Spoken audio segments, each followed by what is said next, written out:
Hello from Cagayan de Oro, padayon among road trip to Claveria. So first stop, nihunong mi diri sa naay fresh milk. So the store named Fresh Moo. So nihunong sa mi diri kay para matilawan ang gatas sa baka sa Claveria. So naay daghan mga flavors nga mapilian diri sa ilang mga baligya, pero ang akong gipili is kani original flavor. Lami ilang fresh milk diri sa Claveria, labi nagbugnaw kay makatambal gyud sa atong uhaw nga gibati while mag-travel. So ang dako nga botilya ang akong gipili, ang price ana is 110 pesos. So 4 to 5 persons ang pwedeng makainom ana, pero amo lang nang gihurot duha kay tungod kay grabe nga uhaw ang among gibati ug bugat pod siya sa busog. Next ni hapit sad mi sa school sa USTP Claveria. So diha ra mi taman sa gate. Next ni hunong sab mi sa munisipyo sa Claveria. So na-amaze ko sa building structures sa ilang munisipyo kay makita nako nga abunda ang ilahang munisipyo. Next ni hunong sab mi sa naay overlooking and then bugnaw kaayo ang Claveria. Ni nice kaayo magstay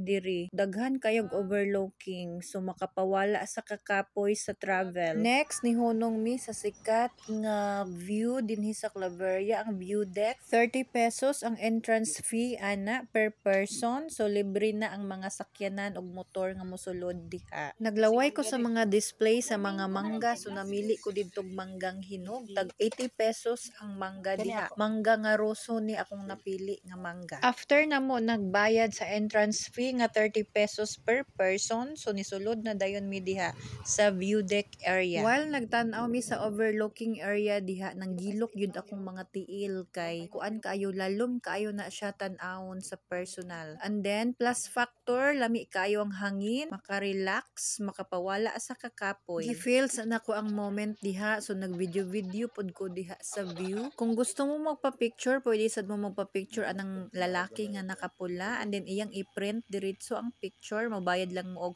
50 pesos. Next ni hunong sabmi diri sa Hiraya Farmscape. Nice sad kaayo ang view diri, luag ang area. Sa unahan na ay mga binuhi nga mga tupa o baka. Ang uban nga areas is under construction pa, pero kung pag mahuman ni siya, sigurado nga mauna pod ni ang mahimong tourist attraction sa Claveria. So diha sa mga building na mga restaurants diha nga pwede ka order sa mga pagkaon while enjoying the view. Gitugnaw na gyud ko anang orasa kay talithi pod na siya, unya nagdali sad mi sa among travel. So worth it gyud kaayo nga dinhi mi niagi sa Claveria Road going to Hingoog City. So dili ka mahayan ang among memories nga naa diha mi sa Claveria. So maura to akong i-share, continue na din mi sa among travel pa Hingoog City.